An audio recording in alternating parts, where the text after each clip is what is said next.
Hello dear students, welcome to Glacier Knowledge. This is part 5 of metals and non-metals, and in this video lecture we will discuss about chemical properties of non-metals. And if you are visiting first time in this channel, so please subscribe the channel for the latest videos. चलिए शुरू करते हैं हमारा आज का topic.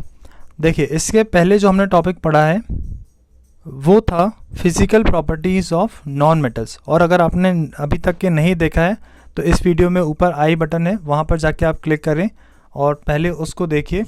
उसके बाद आपको chemical properties of non metal समझ में आ जाएगा बहुत ही आसानी से। ओके, चलिए तो शुरू करते हैं आज का टॉपिक हमारा। So non metals are the elements which forms negative ions by gaining electrons। देखिए, नॉन मेटल्स वो एलिमेंट्स होते हैं जो कि नेगेटिव आयंस को फॉर्म करते हैं। और ये नेगेटिव आयंस क्यों फॉर्म होता है? क्योंकि जनरली जो नॉन मेटल्स होते हैं वो इलेक्ट्रॉन को गेन करता है, राइट। तो जो भी एलिमेंट क्या करेगा, इलेक्ट्रॉन्स को गेन करता है, वो नेगेटिव आयंस फॉर्म करेगा।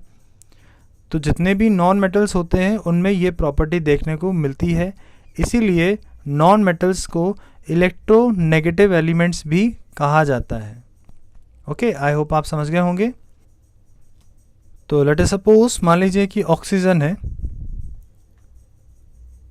ऑक्सीजन एक क्या है, नॉन मेटल है, और ये नेगेटिव आयंस को फॉर्म करता है। तो ये कुछ इस तरीके से होगा, O2 नेगेटिव, इस तरीके से यहाँ पे फॉर्म होगा ये। Okay, right. तो यहाँ पर आप देख सकते हैं, यहाँ पर ये जो है ये नेगेटिव आयंस को फॉर्म कर रहा है। और नेगेटिव आयंस इसलिए फॉर्म हो रहे हैं क्योंकि ऑक्सीजन क्या कर रहा है, इलेक्ट्रॉन्स को गेन कर रहा है, इसलिए यहाँ पर नेगेटिव आयंस फॉर्म होंगे। इन्हीं एलिमेंट्स को इलेक्ट्रोनेगेटिव एलिमेंट्स कहा जाता है। तो चलिए एक और इंटरेस्टिंग फैक्ट मैं आपको बताता हूँ। हमारे अर्थ क्रस्ट में सबसे ज़्यादा अमाउंट में पाए जाने वाले नॉन मेटल है वो है ऑक्सीजन। तो चलिए आज का टॉपिक हम स्टार्ट करते हैं। ये हैं आपके सामने कुछ केमिकल प्रॉपर्टीज़ हैं नॉन मेटल्स की, जिनको आप देख सकते हैं। बेसिकली 6 प्रॉपर्टी हम डिस्कस करेंगे यहाँ पर। तो इन सभी का रिएक्शन हमें देखना है कि किस तरह से ये परफॉर्म होगा या इसका क्या ऑब्जर्वेशंस होंगे। तो बेसिकली आप ये ध्यान में रख के चलिए कि जो भी प्रॉपर्टीज़ हम यहाँ पढ़ने वाले हैं नॉन मेटल्स के केमिकल प्रॉपर्टीज़ में, वो हम देखेंगे कि मेटल्स के ऑपोजिट आएंगे। तो इसको आप इन सारी चीज़ों को आप ध्यान रखिए। चलिए सबसे पहली प्रॉपर्टी है वो जिसको हम डिस्कस करेंगे, that is reaction of non metals with oxygen. आपको याद होगा कि हमने मेटल्स का रिएक्शन ऑक्सीजन के साथ किया था, तो उससे क्या फॉर्म हुआ था, इसमें आप ध्यान रखिएगा। तो आपको देखने को मिलेगा कि नॉन मेटल्स जो है उसकी जो प्रॉपर्टी होती है वो मेटल्स के ऑपोजिट आती है। तो जनरली क्या होता है कि जब हम नॉन मेटल को रिएक्ट कराते हैं ऑक्सीजन के साथ में, तो ये एसिडिक ऑक्साइड फॉर्म करता है या फिर न्यूट्रल ऑक्साइड को फॉर्म करेगा। देख सकते हैं यहाँ लिखा हुआ है एसिडिक ऑक्साइड बनेगा या फिर न्यूट्रल ऑक्साइड भी यहाँ पर फॉर्म होता है।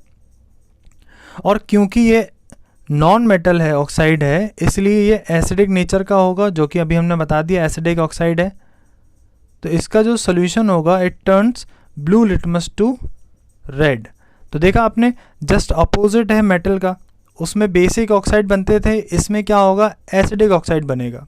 तो चलिए इसको हम करके देख लेते हैं और इसका स्केलेटन सबसे पहले हम देखेंगे। तो सबसे पहले जो स्केलेटन है वो ये है कि हमें नॉन मेटल का रिएक्शन कराना है ऑक्सीजन के साथ में, तो क्या फॉर्म होता है, नॉन मेटल ऑक्साइड बनता है। तो चलिए मान लीजिए मैंने ले लिया है यहाँ पर कार्बन। तो कार्बन को मैंने ऑक्सीजन के प्रेजेंस में क्या किया है, बर्न किया है। तो बर्न करने से क्या बन रहा है, यहाँ पर कार्बन डाइऑक्साइड बन रहा है और हीट यहाँ पे रिलीज़ हो रही है। तो अब हमें क्या चेक करना है कि यहाँ पर जो नॉन मेटल का ऑक्साइड बन गया है, दैट इज़ कार्बन डाइऑक्साइड, ये किस नेचर का है, एसिडिक है या फिर बेस है। तो हमें क्या करना होगा, इसको हमें वाटर में डिज़ोल्व करना होगा। तो देखिए यहाँ पर कार्बन डाइऑक्साइड को जब हमने वाटर में डिज़ोल्व किया तो ये क्या फॉर्म हो गया, कार्बोनिक एसिड फॉर्म हो गई, जिससे ये पता चलता है कि जो यहाँ नॉन मेटल ऑक्साइड फॉर्म हुआ है वो एक एसिडिक ऑक्साइड है। राइट। जैसे ही हम पानी में इसको डिज़ोल्व करेंगे तो इसका जो नेचर है वो सामने आ जाएगा कि ये एसिडिक है या फिर बेस है, राइट। इसी तरह से दूसरा भी एग्जांपल है हमारे पास में कार्बन का ही है। तो इसमें आप देखिए कि जब कार्बन को बर्न किया जाता है इनसफिशिएंट सप्लाई ऑफ ऑक्सीजन में, तो देखिए क्या फॉर्म होगा, कार्बन है, यहाँ पर हमने जो ऑक्सीजन दी है वो इनसफिशिएंट है या कंट्रोल्ड फॉर्म में है, तो यहाँ पर जो फॉर्म हुआ है वो कार्बन मोनोऑक्साइड हुआ है और हीट भी यहाँ पर रिलीज़ हो रही है। तो यहाँ पर जो कार्बन मोनोऑक्साइड है ये न्यूट्रल ऑक्साइड है ये। अब ये न्यूट्रल ऑक्साइड क्या होते हैं, इसका मतलब ये है कि जब हम इसको वाटर में डिज़ोल्व करेंगे तो ये एसिड बिहेवियर को प्रोड्यूस नहीं करेगा, राइट। मतलब कि ये एसिड नहीं बनेगा, अगर इसको वाटर में डिज़ोल्व करेंगे तो एसिड नहीं बनेगा। इसका मतलब क्या है, ये न्यूट्रल हो गया। तो देख लिया हमने दोनों ही एग्जांपल कि एसिडिक ऑक्साइड भी होते हैं और न्यूट्रल ऑक्साइड भी होता है, जिसको चेक करने के लिए आप लिटमस पेपर का या लिटमस सॉल्यूशन का आप यूज़ कर सकते हैं। चलिए एक और एग्जांपल लेते हैं। सल्फ़र का मैंने एग्जांपल लिया हुआ है। सल्फ़र को जब ऑक्सीजन के प्रेजेंस में बर्न किया गया तो ये रिएक्ट हुआ ऑक्सीजन के साथ में और इसने क्या फॉर्म किया, सल्फ़र डाइऑक्साइड। अब हमें चेक करना है कि जो सल्फ़र डाइऑक्साइड है ये एसिडिक ऑक्साइड है या नहीं। तो हम क्या करेंगे, इस सल्फ़र डाइऑक्साइड को वाटर में डिज़ोल्व कराएंगे। वाटर में डिज़ोल्व करने के बाद ये फॉर्म करेगा सल्फरस एसिड। तो इससे क्या पता चल जाएगा कि सल्फ़र का जो डाइऑक्साइड है ये वाटर में कन्वर्ट हो रहा है ब्लू लिटमस टू रेड। तो इससे क्या प्रूफ होता है कि सल्फ़र डाइऑक्साइड जो है वो एक एसिडिक नेचर है, राइट। आप समझ गए होंगे, बहुत इजी थी ये प्रॉपर्टी। तो आप ध्यान रखिए कि अगर हम किसी नॉन मेटल का रिएक्शन ऑक्सीजन के साथ में करेंगे तो ये क्या फॉर्म करेंगे, एसिडिक ऑक्साइड फॉर्म करेगा या फिर न्यूट्रल ऑक्साइड को फॉर्म करते हैं। चलिए नेक्स्ट प्रॉपर्टी की तरफ मूव करेंगे। तो नेक्स्ट केमिकल प्रॉपर्टी है reaction of non metals with water. अब हमें क्या करना है कि नॉन मेटल को रिएक्ट करा के देखना है वाटर के साथ में। तो मैं आपको बता दूं कि यहाँ पर नॉन मेटल जो होते हैं वो वाटर के साथ में रिएक्ट नहीं करते, क्योंकि वाटर में जो हाइड्रोजन होते हैं उसको डिस्प्लेस नहीं किया जा सकता नॉन मेटल्स के थ्रू, क्योंकि इसलिए कोई भी नॉन मेटल जो होगा वो वाटर के साथ में रिएक्ट नहीं करेगा। So now move on to the next property, that is reaction of non metals with dilute acid. अब देखिए यहाँ पर भी एक रिएक्शन आ गया है एसिड के साथ में। तो देखिए जैसे कि हमने देखा कि नॉन मेटल जो होते हैं वो हाइड्रोजन को डिस्प्लेस नहीं कर सकते एसिड में से, उनमें इतनी एबिलिटी नहीं होती है, इसलिए अगेन यहाँ पर इसका कोई भी रिएक्शन नहीं बनेगा। तो non metals do not react with dilute acid and non metal do not displace hydrogen from acid. जैसा कि मैंने बताया कि नॉन मेटल हाइड्रोजन को डिस्प्लेस नहीं कर सकते एसिड में से, इसलिए यहाँ पर नॉन मेटल्स का रिएक्शन डाइल्यूट एसिड के साथ में नहीं हो सकता। तो आप अगर करना चाहें तो आप करके देख सकते हैं कि कोई भी हम नॉन मेटल ले सकते हैं, जैसे कार्बन हो गया या सल्फ़र हो गया या फॉस्फोरस हो गया। इनको आप क्या करिए, एक टेस्ट ट्यूब ले लीजिए और एक टेस्ट ट्यूब में आप डाल दीजिए एक डाइल्यूट एसिड, कोई भी डाइल्यूट एसिड अपन यहाँ पे हमने फिल कर दिया। जैसे मान लीजिए सल्फ्यूरिक एसिड है या HCl हो गया। तो जैसे ही हम इसमें सल्फ़र या कार्बन के साथ में इसका रिएक्शन देखेंगे तो यहाँ पे H2 गैस यहाँ पे फॉर्म नहीं हो रही होगी, इसका मतलब है यहाँ पे रिएक्शन नहीं हुआ। ओके, आई होप आप समझ गए होंगे। Okay, now move on to the next type of chemical property, that is reaction of non metals with salt solution. अब हमें क्या करना है, नॉन मेटल को रिएक्ट कराना है सॉल्ट सोल्यूशन के साथ में। तो इसमें इस तरह से होता है कि जो भी हाईली रिएक्टिव नॉन मेटल होगा वो लेस रिएक्टिव नॉन मेटल को उसके सॉल्ट सोल्यूशन में से क्या कर देगा, डिस्प्लेस करेगा। चलिए हम यहाँ पर करके देख लेते हैं। तो देखिए हमारे पास में है सोडियम ब्रोमाइड। तो सोडियम ब्रोमाइड में ब्रोमाइन जो है वो एक नॉन मेटल है जिसमें हमने क्लोरीन गैस पास कराई जो कि एक नॉन मेटल है। अब आपको ये चेक करना है कि ब्रोमाइन और क्लोरीन में से हाईली रिएक्टिव कौन है। तो हम जानते हैं कि सर क्लोरीन जो है वो हाईली रिएक्टिव होती है। तो क्लोरीन क्या करेगा कि ब्रोमाइन को यहाँ से डिस्प्लेस कर देगा और वो सोडियम के साथ में कंबाइन हो जाएगा, जिससे क्या फॉर्म होगा, सोडियम क्लोराइड और ब्रोमाइन यहाँ पे देखने को आपको मिलेगा। तो इस तरीके का रिएक्शन यहाँ पर होगा सॉल्ट सोल्यूशन के साथ में। Next type of chemical property is reaction of non metals with chlorine. अब नॉन मेटल का रिएक्शन कराना है क्लोरीन के साथ में।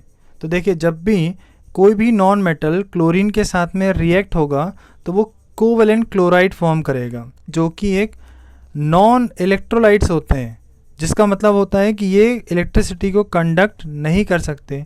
अब क्योंकि यहाँ कोवेलेंट वर्ड आ गया है, इसका मतलब है कि इनमें जो बॉन्डिंग है वो क्या है, इलेक्ट्रॉन्स के शेयरिंग से हुई है।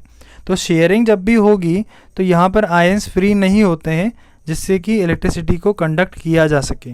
इलेक्ट्रिसिटी तभी यहाँ पे कंडक्ट हो सकती है जब यहाँ पर आयंस फ्री होते हैं मूव करने के लिए, पर यहाँ पर कोवेलेंट है इसलिए यहाँ पर आयंस फ्री नहीं है मूव करने के लिए। तो चलिए इसका एक रिएक्शन देखते हैं। तो हमारे पास में यहाँ पर जो नॉन मेटल है वो है हाइड्रोजन, और हाइड्रोजन का क्लोरीन के साथ में जब रिएक्शन होगा तो क्या फॉर्म होगा, HCl फॉर्म हो जाएगा, जो कि एक कोवेलेंट क्लोराइड है। इनमें जो बॉन्डिंग है वो कौन सी है कि इलेक्ट्रॉन्स आपस में शेयर हुए हैं, राइट। और इसी तरह से नेक्स्ट एग्जांपल है हमारे पास में फॉस्फोरस का। तो फॉस्फोरस एक नॉन मेटल है जिसको रिएक्ट कराया गया है क्लोरीन के साथ में, और ये फॉर्म कर रहा है फॉस्फोरस ट्राइक्लोराइड, जो कि अगेन एक कोवेलेंट क्लोराइड है। इसी तरह से आप कार्बन में भी करके देख सकते हैं कि कार्बन का रिएक्शन जब क्लोरीन के साथ में होगा तो कार्बन टेट्राक्लोराइड यहाँ पे फॉर्म करेगा, जो कि कोवेलेंट बॉन्ड है, जिससे कि इलेक्ट्रिसिटी कंडक्ट नहीं की जा सकती। तो आप ध्यान रखिए कि non metals covalent chloride form करते हैं क्योंकि इसमें फ्री इलेक्ट्रॉन्स नहीं होते।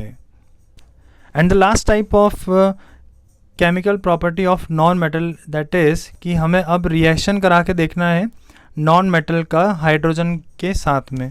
तो देखिए, जब भी नॉन मेटल रिएक्ट होता है हाइड्रोजन से तो वो क्या फॉर्म करता है, कोवेलेंट हाइड्राइड्स फॉर्म करेगा। तो जो भी नॉन मेटल हाइड्राइड्स होते हैं वो फॉर्म होते हैं इलेक्ट्रॉन्स की शेयरिंग से। देखिए, यहाँ पर जैसे हाइड्रोजन है और मैंने यहाँ पे लिया है सल्फ़र, तो सल्फ़र एक नॉन मेटल है और हाइड्रोजन भी क्या है, एक नॉन मेटल ही है। पर हमें क्या देखना है कि हमने नॉन मेटल को रिएक्ट कराया है हाइड्रोजन के साथ में। तो यहाँ पर ये जो चीज़ फॉर्म हो रही है that is covalent hydride form हो रही है, जो कि हाइड्रोजन सल्फाइड है। तो देखिए, इसके कुछ प्रॉपर्टीज़ हैं, कुछ कैरेक्टरिस्टिक्स हैं, दैट इज़ कि नॉन मेटल हाइड्राइड जो होते हैं वो लिक्विड्स के फॉर्म में रहते हैं या फिर गैसेस के फॉर्म में रहते हैं। तो जैसे यहाँ पर जो हाइड्रोजन सल्फाइड है ये गैस बनी है, ठीक है, ये आप ध्यान रखिए। नॉन मेटल हाइड्राइड जो होते हैं उसमें आयंस नहीं होते हैं, इसलिए इसमें इलेक्ट्रिसिटी कंडक्ट नहीं हो सकती। इसके अलावा नॉन मेटल हाइड्राइड जो होते हैं वो कंडक्ट नहीं कर सकते इलेक्ट्रिसिटी को, जैसा कि मैंने अभी आपको ऊपर वाले कैरेक्टरिस्टिक्स में बताया। तो ये थी हमारे केमिकल प्रॉपर्टीज़ नॉन मेटल्स की। आई होप आप सभी को अच्छी तरह से क्लियर हो गया होगा। इनको अच्छी तरह से आप इसके नोट्स बनाइए, जो कि आपके एग्ज़ाम के पॉइंट ऑफ व्यू से बहुत ही ज़्यादा इम्पॉर्टेंट है। तो इस वीडियो में इतना ही है। अगर आपको वीडियो पसंद आया है तो इसको लाइक करिए, शेयर करिए और चैनल को ज़रूर सब्सक्राइब करिए। मिलते हैं नेक्स्ट वीडियो में। Thank you so much.